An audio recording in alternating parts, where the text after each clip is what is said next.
Hey guys, Randall here from Bragging Rights Precision. Hope you are having a blessed and wonderful day as always. So everybody's been waiting on the Frankford Arsenal X10 rifle bullet system with the Collator and the seating system. It's finally here, well worth the wait. We need to load some food for our AR-15 from the rifle specialist. And what better way to do it than on the X10? So this is not a review video. I've already been working with this thing for a long time with Frankford Arsenal and testing it for them. So now we're going to show you how to set it up and get you guys going with it. So we're going to show you how to do this with just a few tools and get you going. Let's get it done. Inside the boxes, you're going to find the collator for the bullets with the plate, which is adjustable. You'll find the power cord, and you're going to find the two bolts with the nuts to attach it. In the other boxes, depending on which calibers that you chose, you're going to find the bullet seater, the feed tube with the stop switch. As far as tools go, you're going to need a 5mm, a 3mm, and a 2mm on your hexes, and a 10mm wrench. So let's get you started. Step 1, unpackage caliber conversion kit. Locate and remove all components of the caliber conversion kit from the packaging. All right, we've done that. Step 2, determine correct installation position. So the way they have designed this, they want you to use station 9 normally to mount this. Step 3, install rifle bullet feeder assembly. So we're going to remove the 5 M4 screws that holds this case on. These are your 3mm hex or Allen.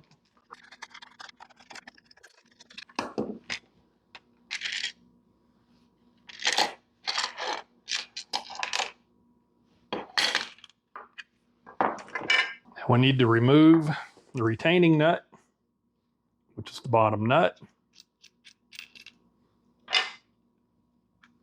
This insert comes out. Just remember that the O-ring goes to the bottom, bevel goes to the top. Go ahead and remove the nut, which is the lock nut.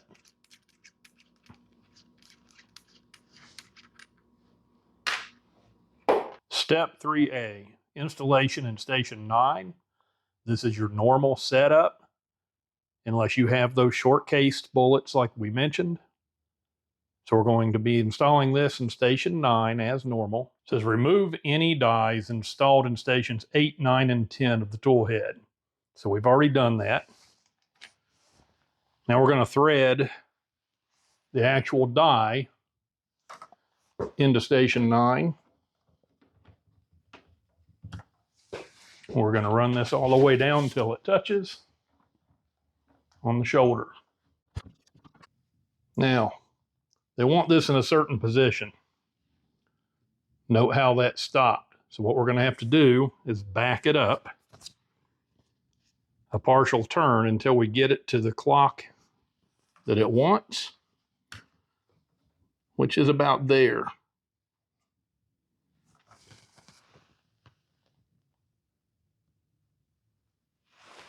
The idea is to have the clock where it does not interfere with adjacent dies. Once the die is installed in the tool head with the rotor oriented correctly, reinstall the 7/8 by 14 lock nut onto the die assembly below the tool head and torque 10 to 15 foot-pounds using a 1-inch or 25mm socket.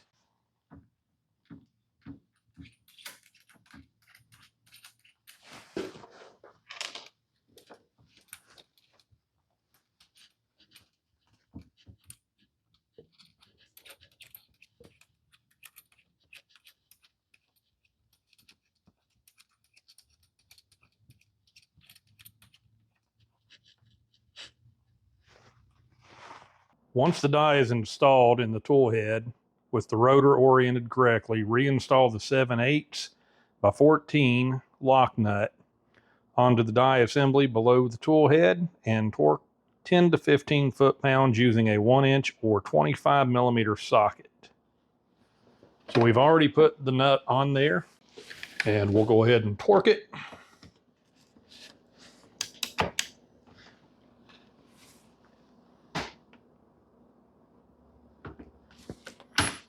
Easy peasy.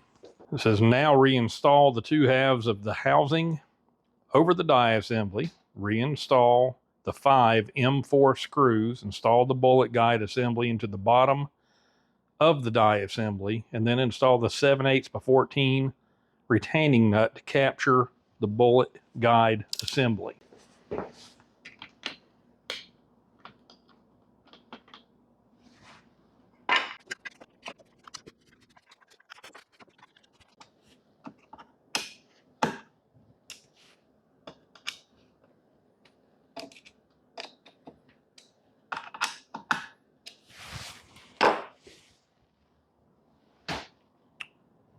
We're finished with that. Now remember, like I told you, the ring goes to the bottom. Slide your insert back in.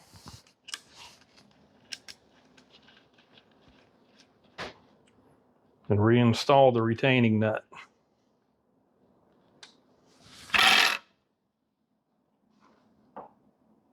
Now that one does not appear to give me a torque spec.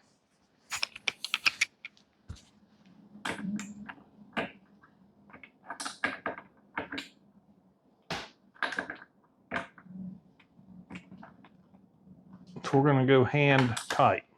Okay guys, step 4, adjust the bullet seat length. Not sure if that's just a mistake, because in this step all you're really doing is installing the bullet feed housing. To do that, it says to remove the set screw,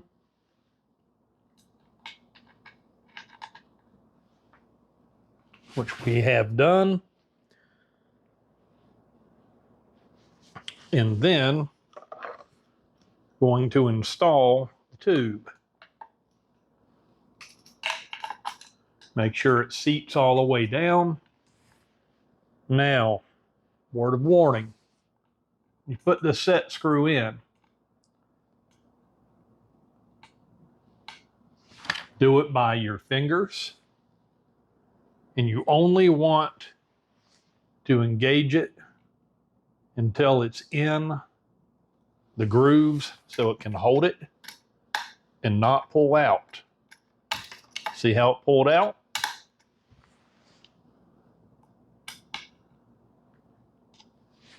You want this thing to not come out.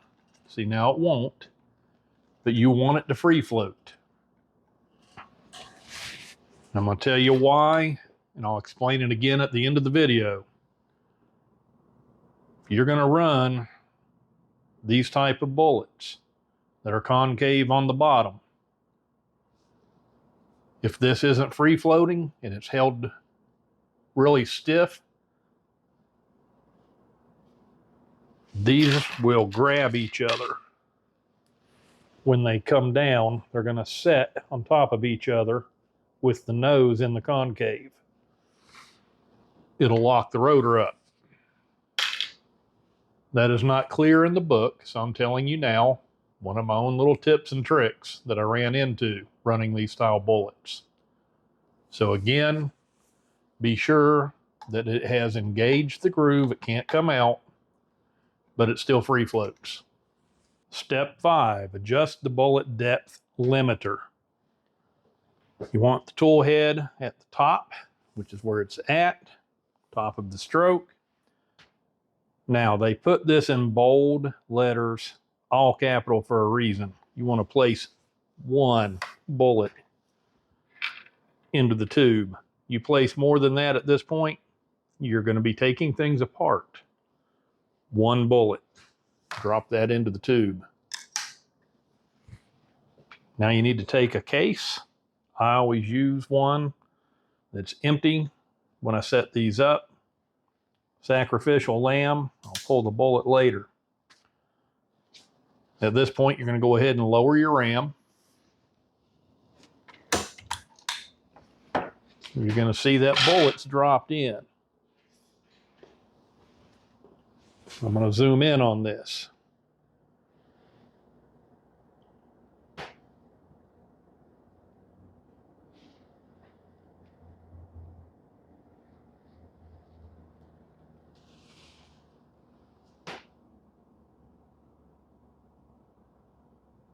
You want to adjust your depth limiter until the nose of that bullet, the very tip of it, is about halfway between the top surface of this rotor and the bottom surface of your tube. If it's too high, it's going to grab the tube and you'll jam the rotor. I've already been playing with this as we go. I already had it pretty close. You should be able to see that. I'm about halfway between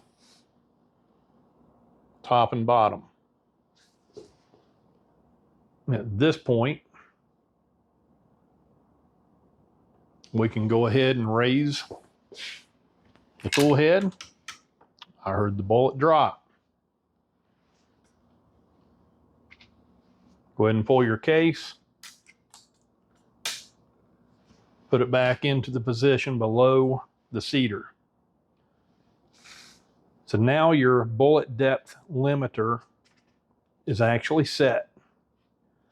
Now, again noted, for some bullet profiles, it may be necessary to adjust the depth limiter so that the tip of the bullet is as close to the top of the viewing window as possible without interfering with the feeder housing or staging tube as the rotor returns to the neutral position.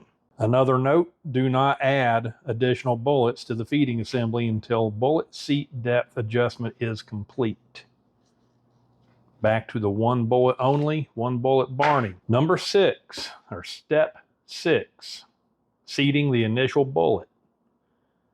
It's recommended to perform this step with the shell plate empty, with the exception of the station directly below the bullet feed assembly, so that any unusual resistance will be apparent and is not masked by the force required to perform other operations.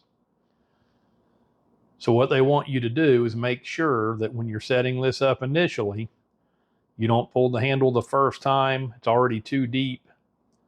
You didn't pay attention to the fact that you could feel it pressing in. Turn the cap of the bullet seating die counterclockwise until it reaches the end of its travel.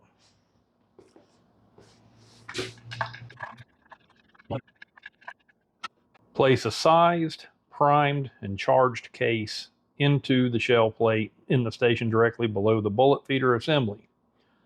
Slowly lower the tool head to the bottom of the stroke and stop if excessive resistance is felt at any point during the downstroke to prevent damage to the mechanism.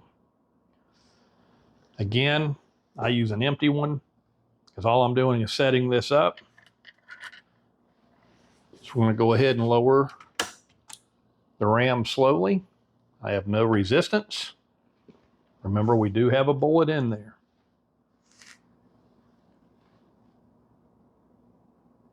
Turn the cap of the bullet seating die clockwise until the seating stem contacts the bullet. Raise the tool head slightly and turn the cap an additional 2 full turns clockwise.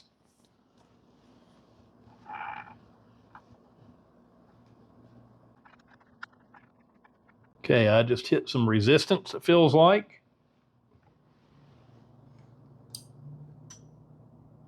Yep, because if you look, don't raise it up entirely. But if you look, I've started it into the case.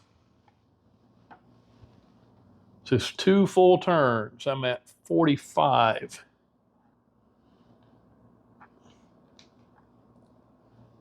Supposed to raise this up first, just to take the resistance off. There's 1 full turn.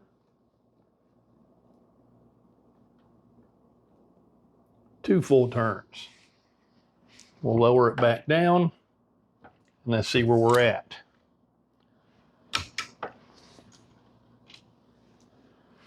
So we have started the seating. I want to basically be about midways on this cantilever.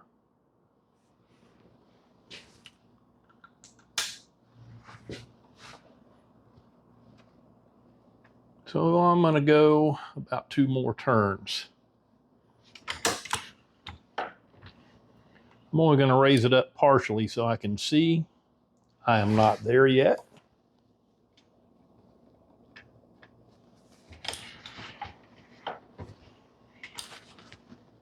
So you're going to make these adjustments until you know you have it close to where you want it. And of course you would pull it off, use your calipers, micrometers, and get it exactly where you want it.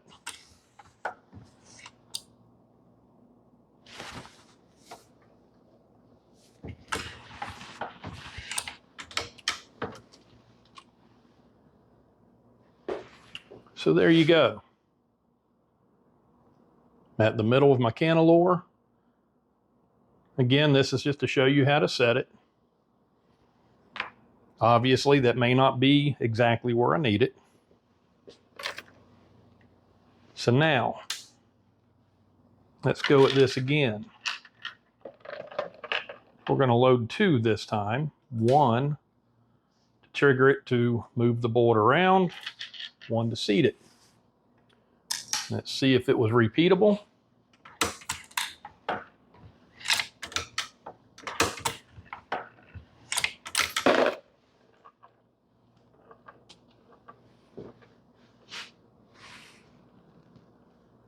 Right on the money. Still part of step 6. This is all in bold. Note, never reinsert a cartridge case with a seated bullet into the bullet feeder assembly if a bullet is staged in the bullet guide. The staged bullet will be forced into the case on top of the seated bullet, which can damage the machine and result in a dangerous overpressure condition if the round is fired.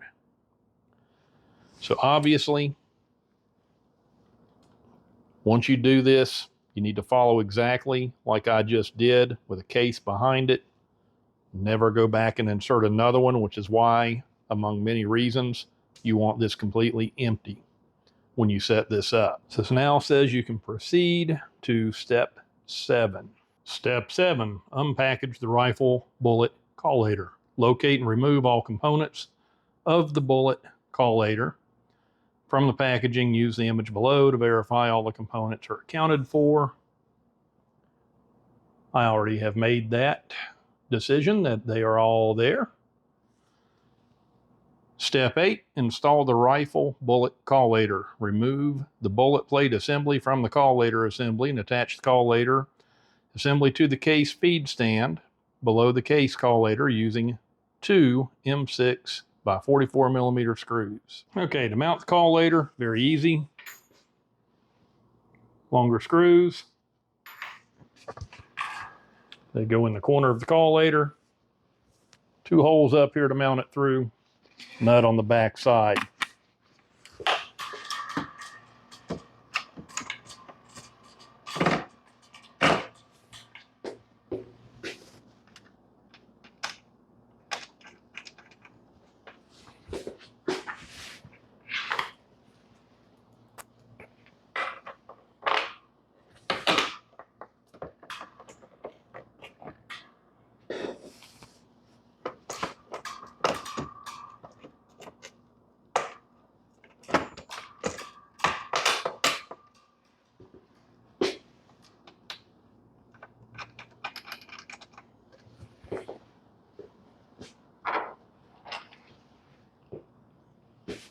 .5 millimeter hex or Allen, whichever you'd like to call it. 10 millimeter wrench. Collator is now bolted up. Now we're going to take our supplied power cord. Want to plug it into the left side of your bullet collator. which is your 12-volt in. Make sure that your switch is off. You're going to plug the other end in to the case collator on the 12-volt out, which is on the right. Now I'm going to turn on my case feeder. Go ahead and let it fill up.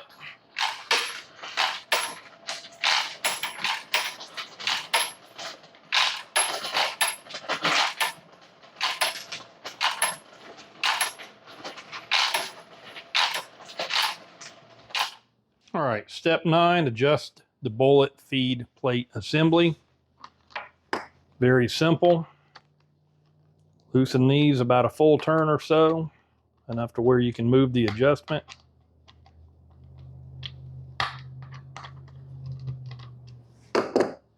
What you want to do is adjust this until there is about 1/8 of an inch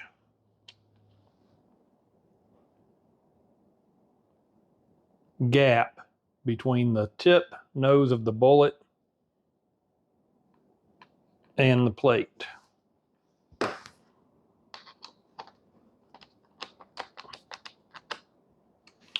Double check I didn't move it.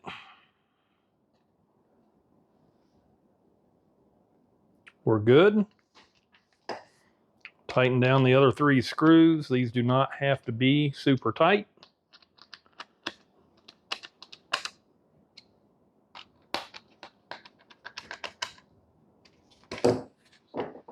They have lock washer, or lock nuts, I should say, on the back side. Plate's adjusted. Now we need to install the plate.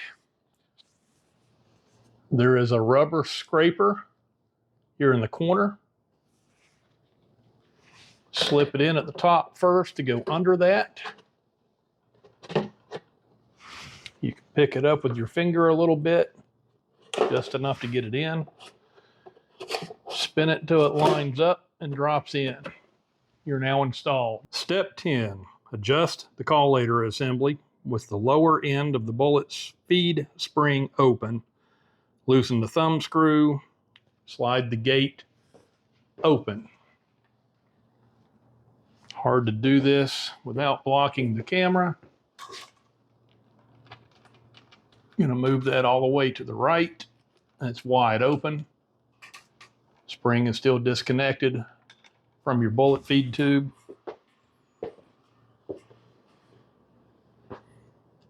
So you want to turn the knob for your speed control counterclockwise all the way till it stops for its lowest speed. Now we're going to want to put 50 to 100 bullets into the collator assembly.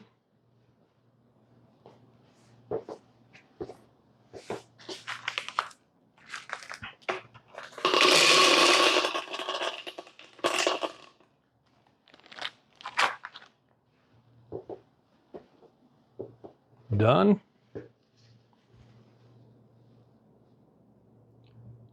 Now we want to turn the power switch to the on position, and we want to adjust the gate until they are all coming down base first, not nose first.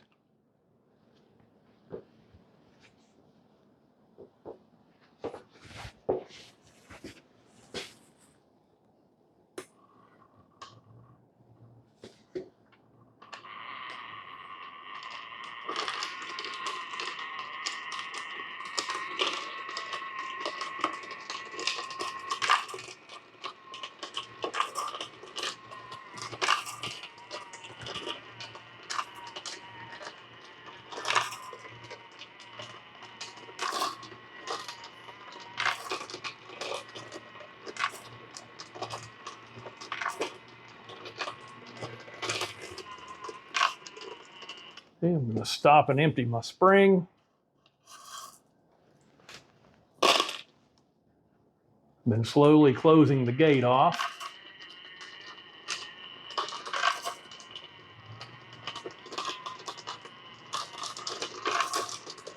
Now we're so far dropping all base first.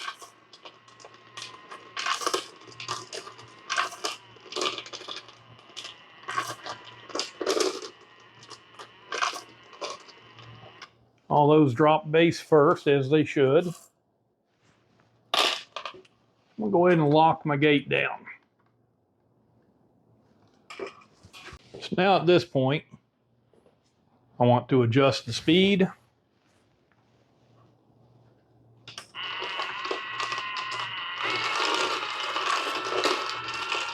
Where I feel comfortable that it's going to keep up. Make sure you don't turn it to the point that it jams. I think we're good. If it jams, shut it off. Pull the plate, get your jam out. Next up, you want to go ahead and install your spring to the top of your feed tube. In the beginning, I named off the tools. These are actually a 2.5. So that's one added to the list. We're just going to loosen the screws enough to put the spring in.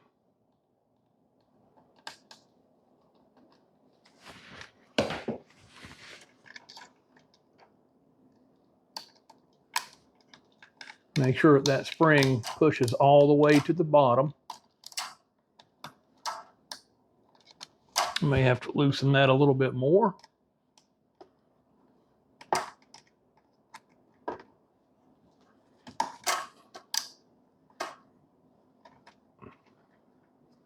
There we go.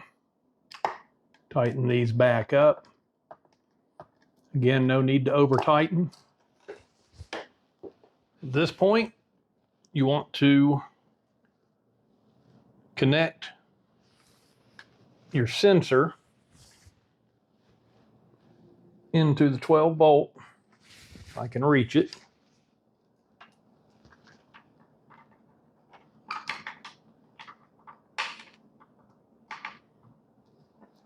On the bottom of your collator. Let me get around the other side here. Trying to reach around the camera. Now we want to plug in the other part of your sensor. It's the 1/8 inch plug to the collator. This is your switch that's going to shut off your feeder once the bullets fill up to that point. So what it's going to ask you to do is loosen the screws. Let me get the right size here. And raise that to the top.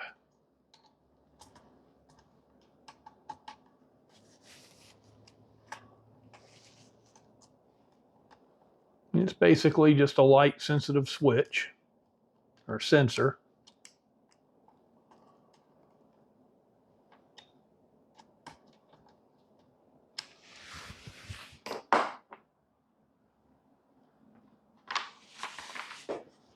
So now we can turn it on and let's see if it turns off in the right spot. And if not, we need to adjust it to where it hits more of the base of the bullet so that no light's coming around your ogive on the bevel.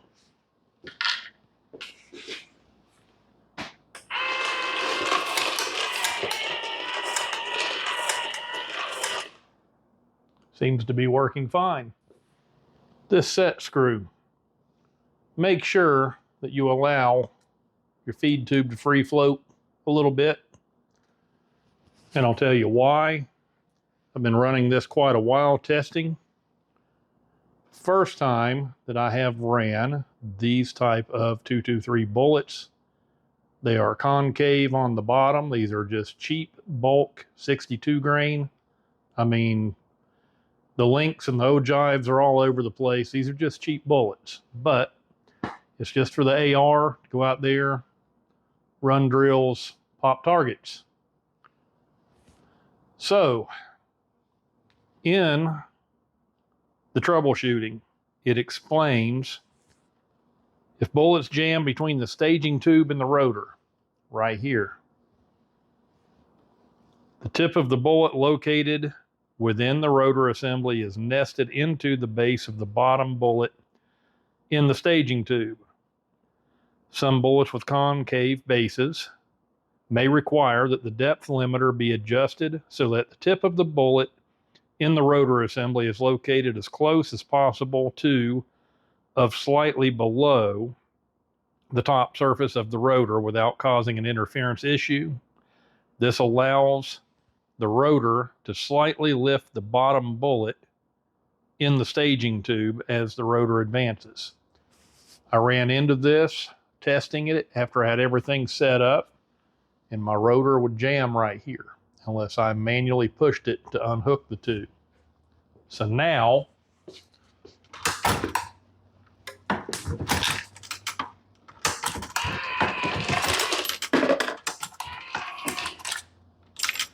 knock on wood, everything's working beautifully.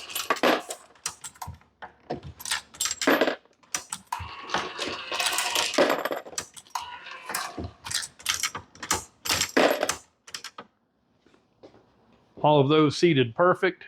None of them locked my rotor up. I did what the instructions said. As far as this adjustment, still had some issue. I got curious, loosened this so it could free float a little bit, but without it being able to come out. Cured everything. So I did not find that in the book anywhere. So I'm just letting you guys know. All other types of bullets that I have ran on this, testing it, have ran beautiful. But they were all actual flat bottoms, no concave. So it will run them. It will run them beautiful. Guys, this is the setup video. Hope it helps. God bless.